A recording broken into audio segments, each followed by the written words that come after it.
너희는 믿음 안에 있는가 너희 자신을 시험하고 너희 자신을 확증하라. 예수 그리스도께서 너희 안에 계신 줄을 너희가 스스로 알지 못하느냐. 그렇지 않으면 너희는 버림받은 자니라.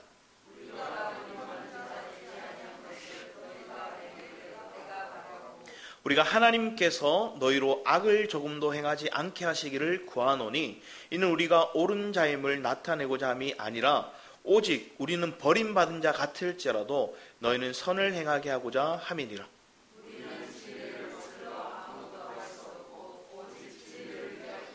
같이 읽겠습니다. 우리가 약할 때 너희가 강한 것을 기뻐하고 또 이것을 위하여 구하니 곧 너희가 온전하게 되는 것이라.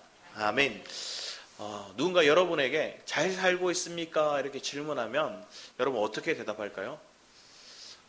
네네 이렇게 얘기하는 사람도 있을 거고 잘 살고 있는 것 같지 않습니다 얘기할 수도 있을 거예요. 그런데 그 기준이 세상 사람들의 기준에는 잘 먹고 잘 사는 그 기준이 돈을 벌고 또 명예를 가지고 또 나름대로 가정에서의 화목을 도모하는 거 그 수준으로 얘기할 거예요. 그런데 우리가 주님 안에서의 이 잘 살고 있습니까? 질문을 이렇게 묻는다면 신앙인에게는 잘 살고 있는 게 뭘까요? 내가 믿음 안에 있는가? 그걸 질문하는 거예요.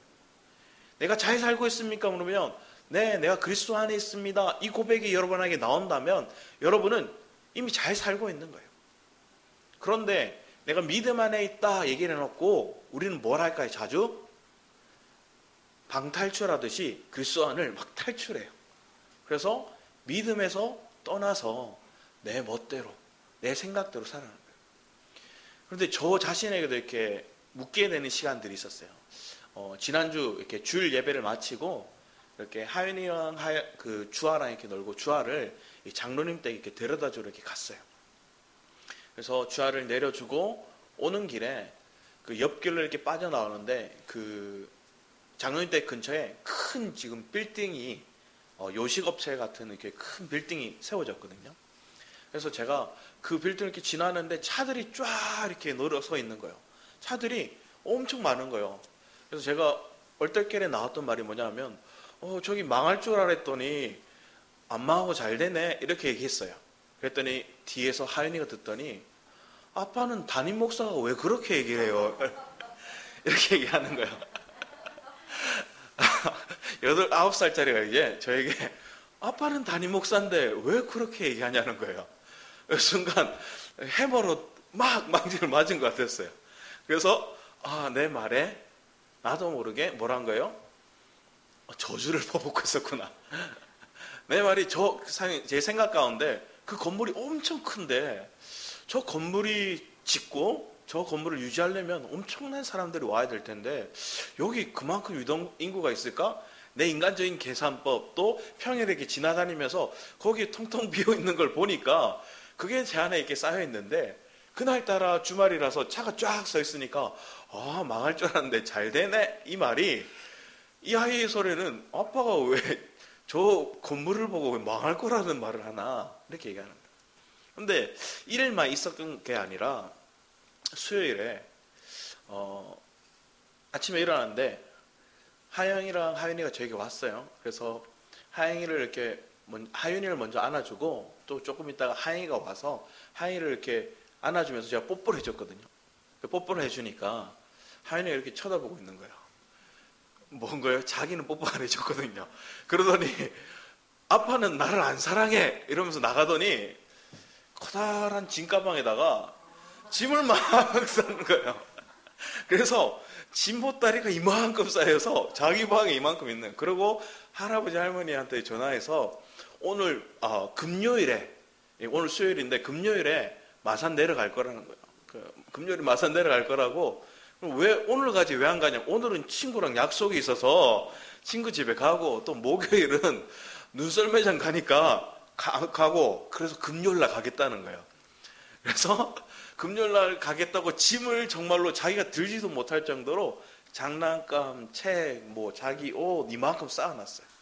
그랬더니 하영이가 보더니 하영이도 똑같이 짐을 싸고 있는 거예요. 그러면서 하영이도 이만큼 짐을 싸고 이렇게 그 사진을 찍어다가 이렇게 부모 이렇게 보내드렸어요. 그때 부모님이 빨리 와 이렇게, 엄마 나쁜 사람이네, 아빠 나쁜 사람이네, 아윤이 안 사랑해주고 이렇게 얘기를 하니까 얘가 더 신이 나서 가겠다고 막 얘기를 하는 거예요. 그런데 목요일 이후로는 안 간대요. 왜? 목요일날 눈썰매 타고 나서 기분이 좋아졌어요. 엄마 아빠가 자기 비율을 잘 맞춰줬어요. 그러니까 자기를 사랑한대요. 그리고 할아버지 할머니 전화해서 금요일로 안 갈 거라고, 이제 마산 내려가는 일 이제 1년에 한 번 정도밖에 없을 거라고 이렇게 얘기를 하는 거예요. 이것만 보더라도 저는 어때요? 온전하지 않은 아빠죠. 하인이 앞에 온전하지 않은 거예요. 하인이가 볼 때는 담임 목사가 이상한 말을 하기도 하고, 아빠인데 편애하는 것처럼 동생만 뽀뽀해주고, 그러니까 자기 편에서는 온전하잖아요. 사람의 모습 가운데도 이런 거예요. 우리가 어떤 사람이 나를 보느냐에 따라서 나는 나쁜 사람이 될 수도 있고 내가 좋은 사람이 될 수도 있어요. 그런데 믿음 안에서 우리가 정말로 온전한 사람이 될 수 있는 게 축복이에요. 그럼 오늘 그 답을 주님이 얘기하는 거예요. 네가 온전한 사람이 되는 거, 온전하라, 이렇게 주님 얘기하는 거예요. 원래 우리는 불완전해요. 원래 우리는 온전할 수가 없어요. 세상에 어떤 사람도 온전한 사람은 없어요. 다 그 사람이 재벌이든 아니면 그 사람이 뭔가 큰 정치권의 리더든 아니면 기업의 아니면 공동체의 리더든 간에 그들은 온전할 수가 없어요. 특히나 그들의 말에 실수가 있으면 뭐래요? 그 실수를 인해서 많은 사람들이 실망하게 돼요. 많은 사람들이 쫓아오다가 그 말과 행동 때문에 뭐예요? 실족해요. 그런데 이런 요소가 기독교 공동체 안에서 참 많이 일어나요. 믿음의 공동체라고 얘기를 했는데 믿음의 공동체가 그리스도를 주목하지 않고 사람을 주목하고 사람의 말과 행동에 주목하다 보면 그 사람이 온전하지 않다, 이게 되면 뭐예요?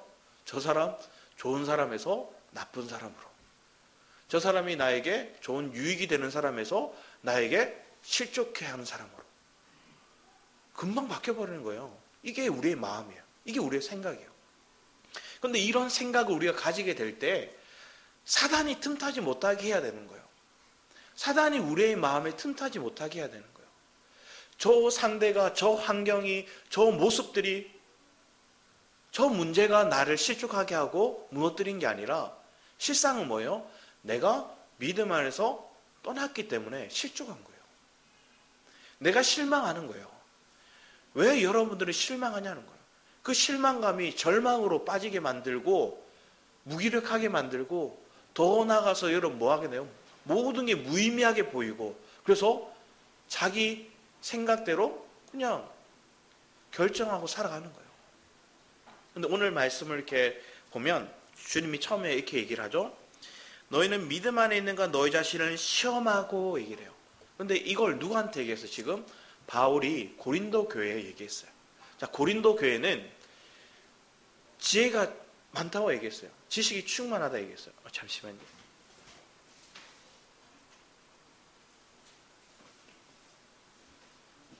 영상 예배 꺼져버려서 민성아 이거 좀 다시 해주겠어요. 지혜가 충만하다고 얘기했지만 우리의 모습 가운데 하나님을 놓치고 살아가게 되면 실망하게 돼요. 절망하게 돼요. 그리고 우리는 뭘 하게 될까요? 하나님 원하는 길이 아니라 내가 원하는 길을 찾게 돼요. 근데 우리가 자신 한번 살펴보는 거예요. 우리 말씀 한번 찾아보기 원합니다. 우리 여호수아서 말씀을 볼까요? 여호수아 5장 말씀을 한번 보기 원합니다. 여호수아 5장 3619입니다.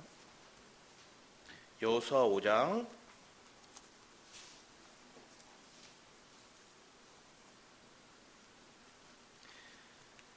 13절에서 15절 말씀을 우리 한번 보도록 하겠습니다. 여호수아 5장 13절에서 15절입니다.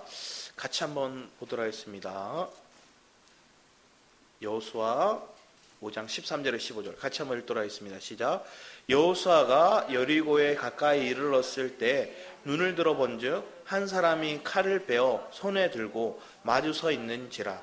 여호수아가 나아가서 그에게 묻되 너는 우리를 위하느냐 우리의 적들을 위하느냐 하니 그가 이르되 아니라 나는 여호와의 군대 대장으로 지금 왔느니라 하는지라. 여호수아가 얼굴을 땅에 대고 엎드려 절하고 그에게 이르되 내 주여 종에게 무슨 말씀을 하려 하시나이까. 여호와의 군대 대장이 여호수아에게 이르되 내 발에서 신을 벗으라. 내가 선 곳은 거룩하니라 하니 여호수아가 그대로 행하니라. 오늘 이 장면을 보면 여호수아가 가나안 땅에 들어와서 이제 엄청난 영적인 전쟁을 펼쳐야 돼요. 근데 그 영적인 전쟁을 펼치기 전에 하나님께서 원래 광야에서 우리에게 뭘 먹이셨죠? 만나를 먹이셨어요. 반석에서 물을 주셨어요. 그런데 가나안 땅에 딱 들어오고 나니까 이제 뭐가 없어졌어요? 하늘에 만나가 안 내려요. 그랬더니 하나님 뭘 먹이셨어요? 우리 5장 12절 말씀에 보면 이렇게 적혀있어요. 또 그 땅의 소산물을 먹은 다음 날에 만나가 그쳤으니 얘기해요. 이제 그 땅의 소산물을 먹어요. 오늘날 얘기하면 내가 그리스도를 양식으로 먹을 수 있게 된 거예요. 내 환경 속에서 하나님이 막 도우시고 보살펴 주셔야 내가 그걸 이렇게 때를 따라 돕는 은혜를 따라 먹는 그 만나만을 먹는 게 아니라 내가 이제 매일매일의 그리스도를 양식으로 먹을 수 있는 그런 자가 된 거예요. 그랬더니 그리스도 양식으로 먹으니까 뒤에서 뭐가 보였어요? 만나를 얻지 못하였으니 그의 가나안 땅의 소출을 먹었더라 얘기를 하고 그러고 나서 군대 대장이 이게 보이는 거예요.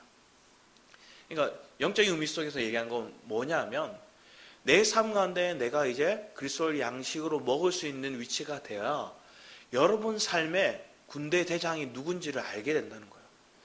여러분 삶에 주권자가 누구고 우리는 자꾸만 전쟁을 펼치고 있어요. 영적인 전쟁이 여러 삶 가운데 많이 일어나요. 특히나 마음에 계속 번민이 오기도 하고 두려움이 오기도 하고 실망감이 오기도 하는 거예요.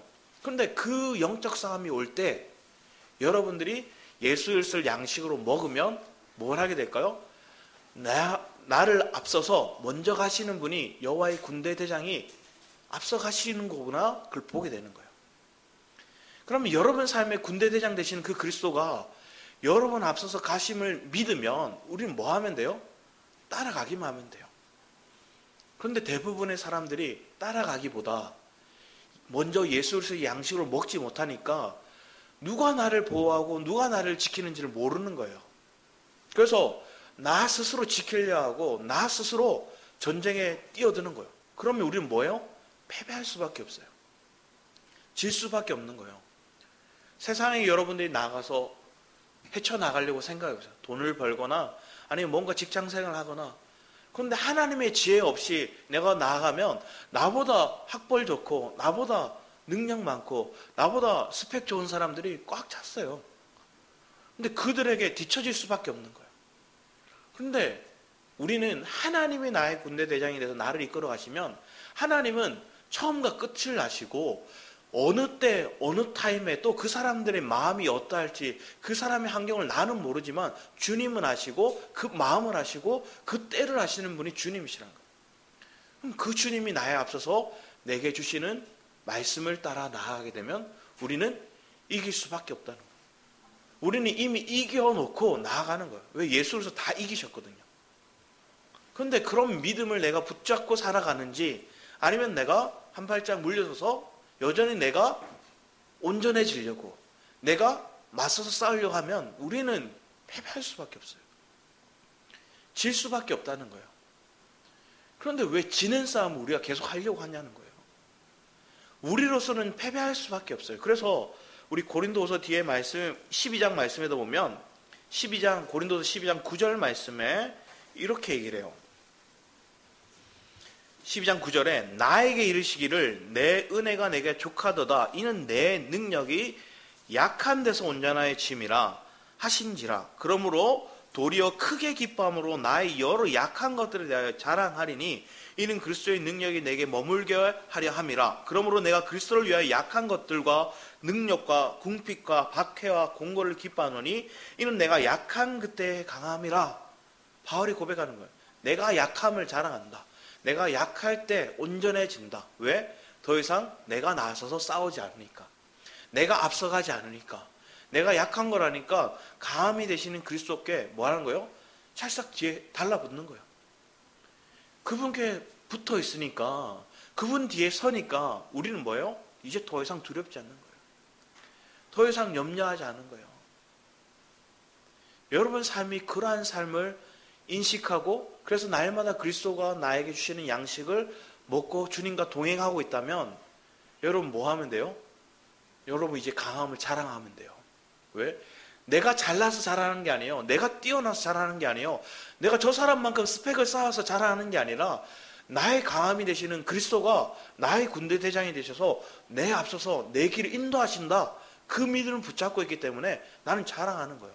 그래서 자랑하는 그 기쁨이 내 안에 풍성하는 거예요.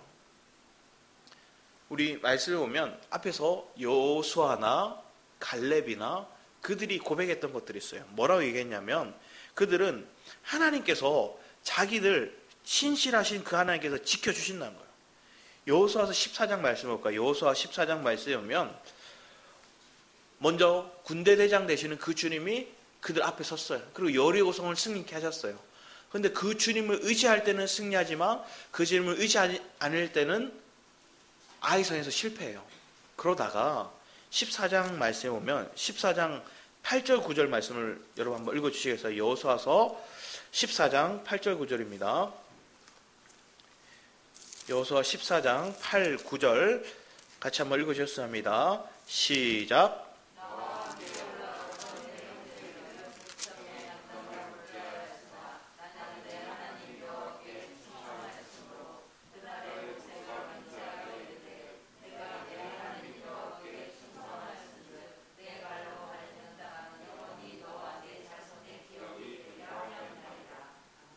아멘. 그리고 여기서 얘기하는 그 장면들 속에서 하나님 뭘 얘기하냐면 그들이 여호와 하나님을 온전히 쫓았대요. 온전히 여호와 하나님을 쫓았대요.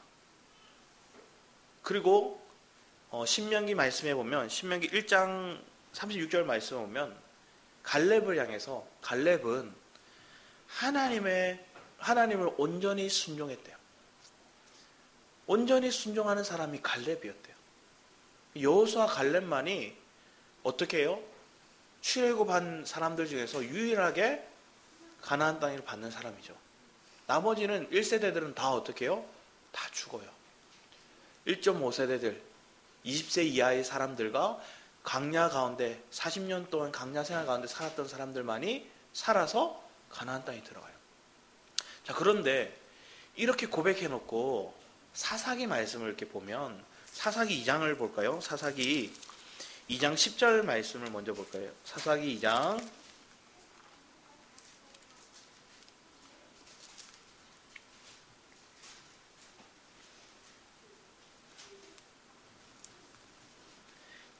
7절에서 10절입니다. 7절에서 10절까지 같이 한번 읽어보겠습니다.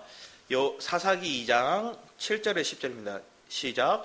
백성이 여호수아가 사는 날 동안과 여호수아 뒤에 생겨난 장로들 곧 여호와께서 이스라엘 위하여 행하신 모든 큰 일을 본 자들이 사는 날 동안에 여호와를 섬겼더라.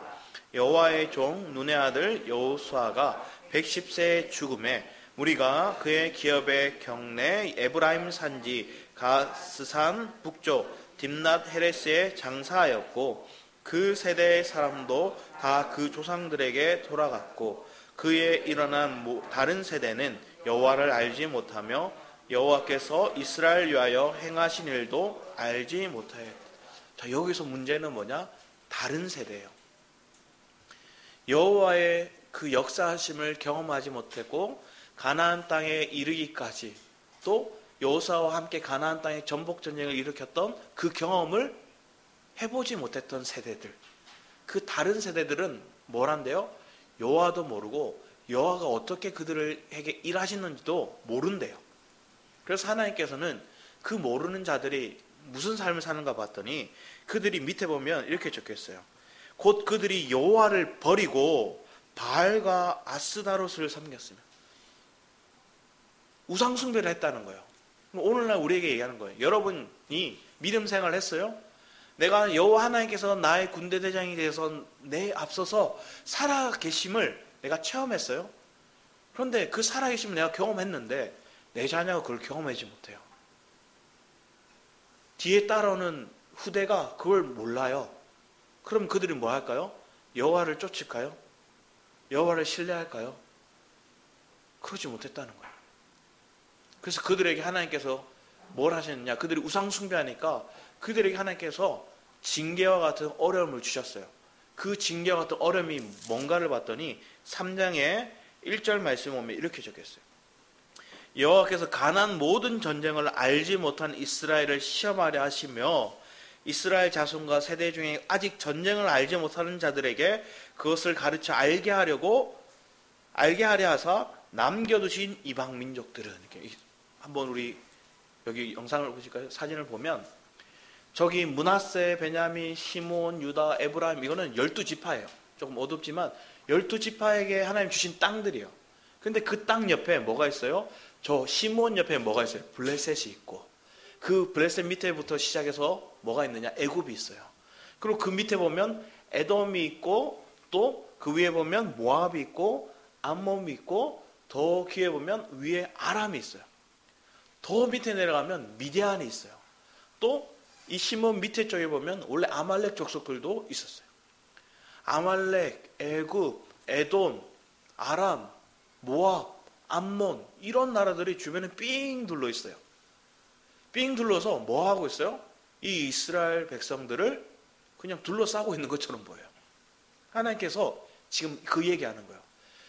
여호와의 전쟁을 모르는 자.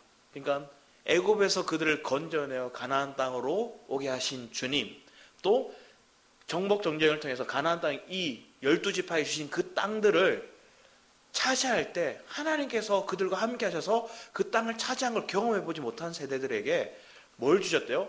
이방 나라를 주셨다는 거예요. 그래서 그 민족들은 뭐예요? 계속 괴롭혀요. 계속 침공해요. 약탈해 가요. 그들의 소산물들을 빼앗아가요. 그들의 자녀들을 죽이고 그들의 아내들을 빼앗아가는 거예요. 그 일들이 지금 주변에 일어나고 있는 거예요. 하나님 그 얘기를 지금 사사기를 통해서 말씀하고 있어요. 그런데 그 사사기의 역사 가운데 하나님 이렇게 주변에 이 이방 민족들을 두신 이유는 뭘까요? 전쟁을 알게 하시기 위한 것. 그러면 전쟁을 왜 알게 하실까요? 전쟁을 내가 나가서 싸우면 뭐예요? 져요. 여러분들이 세상 나가서 여러분이 살려고 하면 여러분이 질 수밖에 없어요. 그런데 뭐라는 거예요? 그 전쟁에 내가 패배하고 고통을 당할 때 내가 뭐 했어요? 여호와 하나님 불렀어요. 그래서 사사기 2장 말씀 보면 18절 말씀에 이렇게 얘기해요. 여호와께서 그들을 위하여 사사들을 세우실 때 그 사사들과 함께 하셨고 그 사사가 사는 날 동안엔 여호와께서 그들을 대적의 손에서 구원하셨으니 이는 그들이 대적에서 압박과 괴롭게 함을 받아 슬피 부르짖음으로 여호와께서 뜻을 돌이켰습니다. 그러니까 주변의 나라들이 그들을 괴롭히고 힘들게 하고 약탈하니까 고통스러워서 주님 앞에 부르짖는 거예요. 주님 살려주세요. 이렇게 항복하는 거예요. 그랬더니 주님이 사사들을 세워서 그들을 건져주셨어요. 건져주셔서 사사들이 살아있을 동안은 그나마 또 보호되는데 그들이 죽으면 또 뭐예요? 그들이 타락해요. 여호와 하나님을 신뢰하지 않아요. 온전히 마음에 새기지 않는 거예요. 이 일들이 계속 일어나는 게 사사기 역사예요. 이 일들이 지금 계속 일어나는 게 여러분 믿음의 삶의 모습들 아니냐. 내가 믿음을 가졌다 얘기해놓고 사사시대처럼 내가 고통스러울 때마다 하나님 찾고 그러면 하나님이 사사를 세워서 지켜주세요. 하나님이 군대대장 되어서 나를 지켜주세요. 그런데 또 내가 좀 편해지면 또 뭐예요? 하나님 안 찾고 내가 믿음에 져버리고 온전한 신앙의 삶을 살기보다 내 멋대로 살아가는 거예요. 이게 사사기의 모습이고 이 역사적인 그러니까 지도만 봐도 우리에게 하나님 메시지를 던지는 거예요. 이 지도의 모습만 봐도 이 삥 둘러있는 모습들. 자, 우리가 이런 거예요. 내가 저기 있고 내 주위로 삥 둘러서 누가 있는 거예요? 대적들이 있는 거예요. 그런데 이때 여러분이 살 길은 뭐예요? 옆을 봐도 도망갈 길이 없어요. 도망갈 길이 없는 거예요. 옆에는 바다고 위로도 오른쪽으로도 밑으로도 다 둘러싸여 있어요. 여러분이 상황이 그런 거예요. 사방팔방 앞뒤 좌우 아무리 둘러와도 살아날 길이 안 보여. 그때 우리는 뭐하는가요? 두 손 높이 들고 주여 천부여 이렇게 부르는 거예요. 내가 하늘을 바라보니 그 주님께 부르짖으니 그 주님의 마음이 내게 느껴지고 그 주님의 은혜가 내게 부어지는 거예요. 그럼 다시 일어나 주를 찾고 온전한 길에 서게 되는 거예요. 자, 그런데 구약은 그렇게 계속 예수 그리스도를 아직 오시지 않았기 때문에 그냥 메시아가 오실 것이다, 우리를 자유케 하실, 우리를 포로된 데에서 자유케 하실 그분이 올 거다, 그분이 메시아다, 그분이 그리스도다 이렇게 얘기를 했어요. 임마누엘 하나님 우리와 함께 하실 거다 이렇게 얘기했어요. 그런데 그 주님이 과거에는 구약에는 오시지 않았지만 신약에는 오셨어요. 오셨고 그분이 뭘 하셨어요? 히브리서 말씀을 이렇게 볼까요? 히브리서 7장 말씀을 보면 히브리 7장 말씀을 통해서 그분은 이제 우리에게 이렇게 얘기를 하세요. 7장 19절 말씀에는 이렇게 적혀있어요. 그분이 우리에게 더 좋은 소망이다 얘기를 하세요. 그리고 22절에는 예수는 더 좋은 언약의 보증이다. 그리고 8장에 와서는 6절 말씀에 더 아름다운 직분을 얻으셨고 더 좋은 약속을 세우셨고 더 좋은 언약의 중보자가 되셨대요. 뭘 얘기하냐면 과거에는 율법적인 또 은사적인 그 주님이 와서 군대대장 되시고 그리고 그분이 앞서서 가시면 따라가는 거였어요. 그런데 오늘날 신약에 와서는 뭘까요? 더 좋대요. 그 말은 뭐냐? 그분이 이제 내 안에 들어와 계시다는 거예요. 구약의 모습 보면 그분이 앞서서 가셔서 따라가요. 이스라엘 백성이 구름 기둥과 불 기둥이 앞서서 가시면 그 임재를 따라서 그들이 가다가 그 구름 기둥과 불 기둥이 멈춰서면 멈춰섰어요. 그러니까 앞에 보여서 그걸 따라가는 거예요. 그런데 이제는 뭐 하는 거예요? 그 주님이 내 안에서 사신다는 거예요. 더 좋은 소망이, 더 좋은 언약의 보증이 되셨다는 거예요. 그래서 그분이 내 안에서 그 일을 하시는데 우리 13장 21절 말씀 보면 이렇게 얘기하죠. 13장 21절에 히브리서 13장 21절에 주님이 이렇게 얘기하는 거예요. 모든 선한 일에 너희를 온전하게 하사, 주님이 모든 선한 일에 너희를 온전하게 하신대요. 그러면서 자기 뜻을 행하게 하시고 그 앞에 즐거운 것을 예수 그리스도로 말미암아 우리 가운데서 이루시기를 원하노라. 영광이 그에게 세세무궁토록 있을지어다. 그러니까 뭘 얘기하냐면 예수 그리스도가 먼저 우리를 온전하게 하기 위해서 모든 걸 다 이루셨대요. 온전하게 이루신 분이 그 그리스도래요. 그 예수가 그 일을 이루셨고 그분이 이제 나에게 오셨어요. 내가 이제 그분을 믿기만 하면, 그분을 내 안에 모시기만 하면 우리는 뭐라는 거예요? 우리가 온전하다는 거예요. 여러분들이 뭔가 행실을 똑바로 하고 뭔가 신앙생활을 열심히 해야 온전하다는 게 아니라 내가 믿음을 붙잡고 있으면 주님은 우리를 바라보실 때 온전하다 이렇게 얘기하는 거예요. 우리의 드러나는 제 모습들, 실망스러운 모습들, 그것으로 인해서 여러분 하나님 온전하다 이게 아니라 내가 믿었더니 그리스도가 내 안에 계심으로 우리가 이제 온전하다 얘기하는 거예요. 그 믿음을 내 안에 붙들고 날마다 우리가 새롭게 살아가는 거예요. 그러면 우리 이제 일어났을 때 우리가 밤에 잘 때 기도하시다가 보면 뭐예요? 아, 오늘도 이것도 넘어지고 저것도 넘어지고. 저도 그렇거든요. 딸 앞에서 망할 것 같은데 안 망했네 이 말했다고 딸이 나에게 담임 목사가 왜 그렇게 말하냐고 이런 말을 듣고 뽀뽀 안 해줬다고 아빠는 날 안 사랑해 이 얘기를 듣고 그런 말을 들을 정도로 저는 온전하지 않아요. 그런데 그것으로 인해서 제가 실망할까요? 그 일로 인해서 제가 침륜에 빠져서 아 나는 담임 목사도 아니야, 나는 이제 목회도 못할 거야, 그렇게 빠질까요? 그런 실패가, 그런 실수가, 때론 그런 연약한 모습이 드러날 때마다 우린 뭐 하면 돼요? 주님 앞에 토해 나오면 돼요. 주님, 저 이렇게 연약해요. 주님, 나의 이 연약함을 주님 앞에 토해놓습니다. 온전하지 않은 내 모습 하나님 앞에 토해놓습니다. 또 넘어졌네요. 그리고 매일 아침마다 뭘 하면 돼요? 거울을 볼 때마다 내 안에 그리스도가 빛이 나네요. 내 안에 그리스도가 사심을 믿습니다. 내 안에 그리스도가 이제 살아가실 것들을 내가 믿음으로 고백하며 이제 나아갑니다. 오늘 하루의 시작이 그리스도로 시작함을 주님 믿음으로 고백하며 나아갑니다. 주님, 내가 걸어갈 때 그리스도가 걸어가게 하시고, 내가 말할 때 그리스도가 말하게 하시고, 내가 행할 때 그리스도의 섬김으로 온전함을 이루소서. 철저히 나를 부인하는 길, 그리고 그리스도를 믿는 길, 그리스도를 의지하는 그 길만이 우리에게 살 길이라는 거예요. 그럼 그런 믿음의 요소가 우리 안에 이미 주어졌어요. 하나님 그것을 허락하셨어요. 그럼 그 믿음을 붙잡고 살아가는 게 마땅한데, 사단이 우리를 밀가부르듯이 호시탐탐 노리고 그걸 뭐라는 거예요? 못 붙잡게 하는 거예요. 그걸 못 믿게 하는 거예요.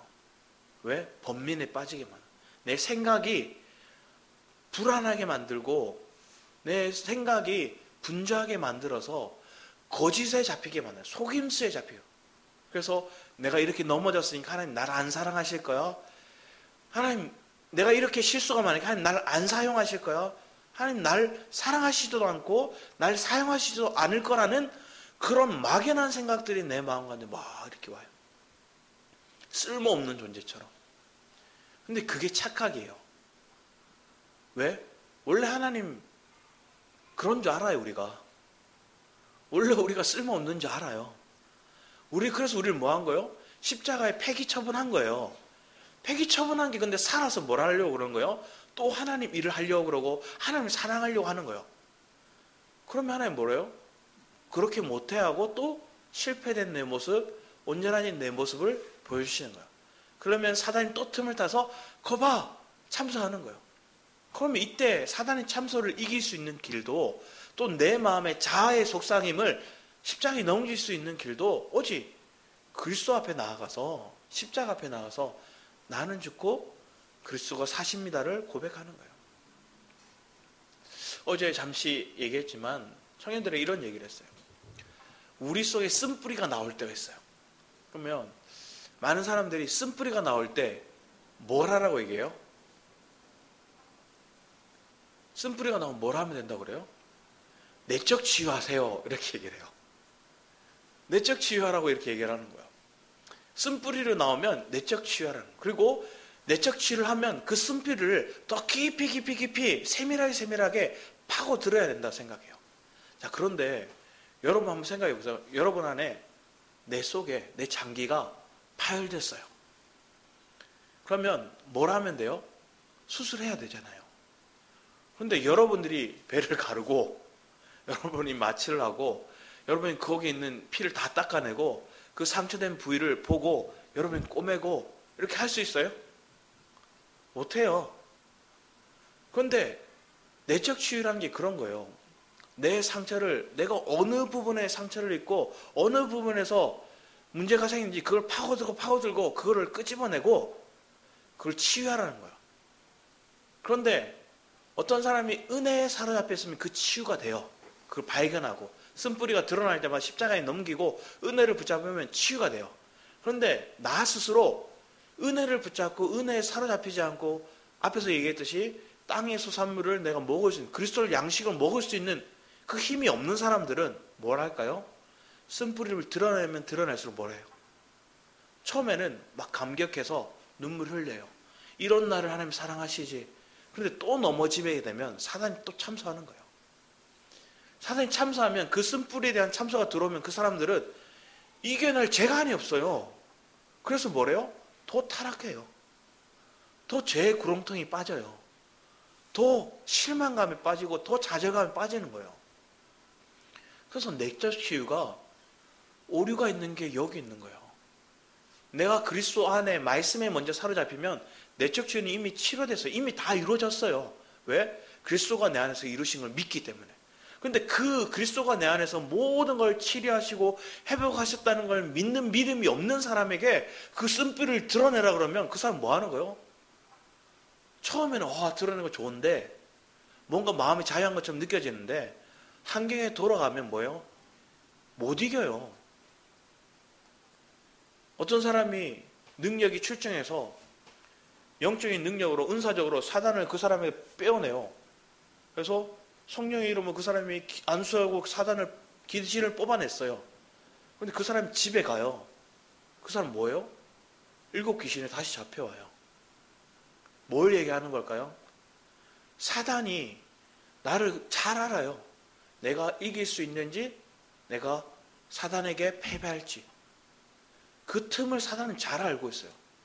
그런데 내가 그리스도 안에 착 달라붙어 있으면, 내 안에 그리스도가 있고 그리스도가 내 안에 있음을 내가 믿는 믿음을 붙잡고 있으면 사단이 틈탈 수가 없어요. 그런데 그 믿음의 훈련이, 그 믿음의 장성함이 내 안에 없는데 함부로 귀신을 쫓아주고 내적 치유를 해준다고 그 사람의 소의 걸 다 끄집어내면 그 사람은 뭐 하는 거예요? 그냥 다 까발린 채 사단의 밥이 될 수밖에 없는 거예요. 이런 사실을 모르고 이런 부분을 이해하지 못하고 우리는 은사적으로 내적 치유와 은사적으로 뭔가 치유함을 받기 위해 안수를 받기 위해서 간다면 여러분의 인생이 더 피폐해지는 거예요. 그래서 기도원을 막 찾는 사람들이 있어요. 왜 기도원을 찾을까요? 나 혼자 있으면 못 버텨요. 그래서 은사적으로 기도원을 찾아서 기도받고 거기 있으면 좀 괜찮아져요. 그러고 집에 돌아오면 여전히 똑같이 내 인생이 피폐해지고 전쟁에 패배하고 그런 거예요. 그런데 여러분이 이제 오늘 하나님 말씀하시는 거예요. 예수 그리스도의 양식을 먹고 그 양식을 먹는 건 뭐예요? 나는 죽고 그리스도가 사심을 믿는 거예요. 그 믿음을 날마다 고백하는 거예요. 그래서 바울은 뭐예요? 나는 날마다 죽노라. 바울이 그랬어요. 바울이. 그 영적으로 뛰어난 그런 깊은 세계를 체험한 그 바울이 나는 날마다 죽노라 얘기했다고요. 그러면 날마다 죽는다는 건 뭐예요? 날마다 새 사람으로 살겠다는 거예요. 날마다 부활의 영으로 살겠다는 거예요. 그런 믿음이 저와 여러분의 삶 가운데 굳건하게 세워지기 원합니다. 그런데 주님은 우리 고린도 전서에서 말씀을 보면 13장 말씀, 고린도전서 13장 말씀은 우리가 사랑강이라고 얘기하죠. 그런데 고린도전서 13장 말씀에 보면 10절 말씀에 먼저 이렇게 얘기를 해요. 고린도전서 13장 9절에 우리는 부분적으로 알고 부분적으로 예언하니 온전한 것이 올 때 부분적으로 하던 것이 폐하리라. 이 말은 뭐냐? 구약에서 부분적이었던 거, 율법, 제사, 대제사장, 이런 사람들이 있었어요. 그런데 히브리서 오늘 말씀에 와서는 뭐라고 얘기해요? 단 한 번의 제사, 온전한 유일한 대제사장, 그리고 율법은 그림자고 율법보다 더 나으신 분, 그분이 그리스도예요. 그 그리스도가 우리에게 오셨다는 거예요. 그래서 과거의 율법에 속한 것들은 폐하여졌어요. 그리고 그리스도의 사랑에 속한 것들 우리가 채워지는 거예요. 그리스도가 사랑 자체고 그 그리스도가 진리 자체고 그리스도가 내 안에 오면 우리는 뭐 하면 돼요? 내 안에서 이제 그 사랑을 누리면 돼요. 그 온전함이 내게서 드러난다는 거예요. 그래서 13절 말씀에 12절부터 보면 우리가 지금은 거울로 보는 것 같이 희미하나 그때는 얼굴과 얼굴을 대하여 볼 것이요 지금은 내가 부분적으로 아나 그때는 주께서 나를 아신 것 같이 내가 온전히 알리라. 이렇게 해요. 부분적으로 안다는 거, 희미하다는 거, 그 얘기는 뭐냐? 내 안에 흙 성분이 많다는 거예요.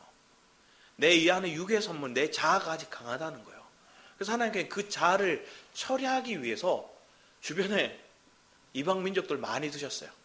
돌려서 얘기하면 여러분에게 많은 문제와 많은 실패의 요소들과 많은 여러분들을 약탈하려고 하는, 여러분 마음을 빼앗으려고 하는 사람들이 있다는 거예요. 그런데 대표적으로 많이 여러분 마음의 기쁨을, 평안을 빼앗는 사람이 누굴까요? 가족이에요. 가족들이 여러분의 실족하게 만들어요. 그런데 가족이 여러분의 말을, 상처 주는 말을 탁 내뱉었다고 해서 여러분은 그 안에서 저 사람이, 내 가족이 내 편이라고 생각해서 저 사람이 나에게 불화살을 쏘네? 그렇다고 저 사람 저주하면 안 되죠. 그러면 내 안에 뭘 얘기할까요? 내가 흑성분이 아직 많구나. 그래서 상처를 입구나. 내 안에 아직 희미하구나. 내가 그리스도를 붙잡는 그 마음이, 그 그리스도를 보는 시야가 온전하지 않고 여전히 희미하구나. 그래서 내 안에 흑성분이 많다는 걸 하나님 드러내시구나. 그러면 주님께 찰싹 달라붙어서 주님을 붙잡으면 돼요. 그래서 고린도후서 3장을 보면 18절 말씀에는 이렇게 적혀 있어요.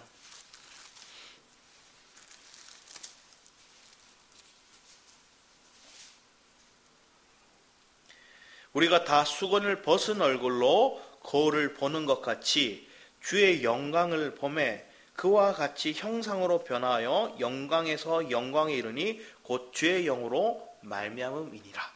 그런데 그 앞에 주의 영이시니, 주의 영이 계신 곳에 자유함이 있다. 진리가 너희를 자유케 할 거다. 여러분의 길과 진리 되시고 여러분의 삶 가운데 빛이 되시는 분이 그리스도이심을 우리는 이론적으로는 알아요. 모르는 사람이 없어요. 입술로도 고백해요. 하영이도 얘기하면 시편 118편 주의 말씀은 외워요. 그런데 그 말씀을 외워놓은 것과 그 말씀을 사는 것은 너무나 다르죠. 다른데 그 주님은 그 삶으로 살 수 있는 환경으로 우리를 이끌어 가신 거예요. 자, 이스라엘 백성들이 가나안 땅을 왔을 때 그 생각은 뭐였어요? 젖과 꿀이 흐르는 땅, 가나안 땅 왔어요. 왔더니 맞아요. 젖과 꿀이 흐르는 땅이 맞아요. 그런데 정탐꾼들이 봤을 때 눈에 뭐예요? 가나안 족속들이 너무 강해요. 그들의 무기가, 그들의 성이 너무나 커요. 못 이길 것 같아요. 저 땅을 못 차지할 것 같은 거예요. 그런데 그때 갈렙이 뭐라 그래요? 여호수아가 뭐라 그래요? 저것들은 내 밥이라는 거예요. 내 밥이라는 거예요. 여러분이 그런 믿음을 가질 수 있는 길이 어딜까요? 예수 그리스도를 양식으로 먹으면 문제가 이제 그리스도를 생명으로 공급받는 통로구나를 알게 되는 거예요. 저 이방 민족들이 뭐라고 알게 돼요? 이제 하나님 섭리를 보게 되니까 문제가, 나를 괴롭히는 사람이 하나님을 양식으로 먹을 수 있는 통로구나. 하나님의 은혜를, 하나님의 섭리를 볼 수 있는 그 통로구나. 그걸 알게 되는 거예요. 그래서 여러분이 고통스러웠던 그 상황들이, 내 마음 가운데 심각하게 고통스럽던 그 상황들이 이제는 뭐로 바뀌어요? 주님을 만나고 주님 은혜를 체험할 수 있는 그런 섭리를 발견할 수 있는 길로 바뀐다는 거예요. 한 분이 자기 암에 걸렸어요. 그래서 처음에는 암에 걸리니까 뭘 하고 싶어요? 부인하고 싶어요. 그래서 아니라고 다시 검사해보라고. 처음엔 자기 부인이 나와요. 이게 아니라고. 그런데 다시 검사하고 다시 검사해도 암이래요. 그랬더니 뭘 할까요? 내가 왜 지금 암에 걸려야 되냐고. 분노가 나와요. 원망이 나와요. 그러다가 막 분노를 쏟다가 그래도 해결이 안 되는 건 뭐래요? 포기해버려요. 그런데 그 포기할 때 주님의 마음이 그 마음 가운데 오는 거예요. 여러분들이 맞서 싸우려고 하고 내 생각으로 이게 아니라고 스스로 이렇게 그냥 단절하려고 하고 그때는 해답을 못 구해요. 그런데 문제가 내 밥이 되고 그 문제가 하나님의 섭리를 보는 과정으로 바뀌게 되는 것들은 내가 실망할 수밖에 없는 상황인데 거기에 하나님의 메시지가 담겨져 있는 거예요. 하나님이 날 향한 그 모습들이 보여지는 거예요. 하나님이 날 향해서 어떻게 이끌어가시는 거예요. 그래서 시편 119편의 말씀을 저자가 뭐라고 얘기하냐면 고난 중에 그 중에서 보화를 캐낸대요. 문제 중에 주님의 은혜를 본대요. 고통 가운데 내가 그 고통을 끝나는 게 아니라 이 고통이 소망으로 바뀐대요. 허탈하던 게 이제 내게 뭐로 바뀌는 거예요? 주님의 실체를 보는 그 은혜로 바뀐다는 거예요. 여러분이 말씀을 듣기만 하고 성경을 읽기만 하면 그건 이론이에요. 그런데 여러분 문제 가운데서 주님이 여러분의 삶 가운데 개입하셔서 여러분이 주시는 그 은혜를 체험하면 그건 레마예요. 근데 그 말씀은 내가 양식으로 먹은 거예요. 그럼 그 양식으로 먹은 것들이 우리 안에 뭐가 될까요? 더 축적되고 축적되면 이걸 나도 누군가에 줄 수 있는 자가 돼요. 우리 고린도후서 말씀 다시 한번 보겠습니다. 고린도서 13장 11절 말씀에 이렇게 적혀 있어요. 바울이 고린도 교인들이 지혜롭다 얘기하고 하나님 잘 믿는다 얘기하고 그들 가운데 거짓 교사들이 왔는데 그 말에 막 유혹돼요. 그들을 돌아서라고 계속 얘기하거든요. 그래서 내가 가면 너희들을 심판할 수밖에 없어. 13장은 그래요. 내가 가면 용서하지 않으리라 이렇게 얘기해요. 그런데 용서하지 않는다는 그 목적은, 그 말은 그들을 버리려고 하는 게 아니라 강한 메시지를 통해서, 문제를 통해서 뭐 하는 거예요? 돌이키게 하고자 하는 거예요. 그러면서 11절 말씀에 마지막으로 말하노니 형제들아 기뻐하라. 온전하게 되며 위로를 받으며 마음을 같이하며 평안할지어다. 또 사랑과 평강의 하나님이 너희와 함께 계시리라. 거룩하게 입맞춤으로 서로 문안하라. 여러분 삶 가운데 누가 함께 계시나요? 그리스도가 함께 계시죠. 성경에서 신약, 구약 말씀 이렇게 보면 이 함께라는 단어가 1359번이 나와요. 그 함께라는 단어가 계속 나오는 거예요. 근데 여러분이 누구와 함께 있냐는 거예요. 밥을 먹을 때도, 잠을 잘 때도, 내가 일을 할 때도, 운전을 하고 할 때도. 자, 그분과 함께 하고 있음을 인식하고 있으면 저처럼 저기 망할 거란 말 안 할 거예요. 아시겠죠? 여러분이 주님과 함께 하고 있으면 옆 사람을 통해서 비난의 말 안 할 거예요. 책망의 말 안 할 거예요. 저주의 말 안 나갈 거예요. 살리는 언어를 말할 거예요. 그래서 여러분이 함께 하신 그 주님으로 인해서 날마다 넉넉히 이기는 저와 여러분의 삶이 되기를 축복합니다. 기도하도록 하겠습니다. 사랑의 주님,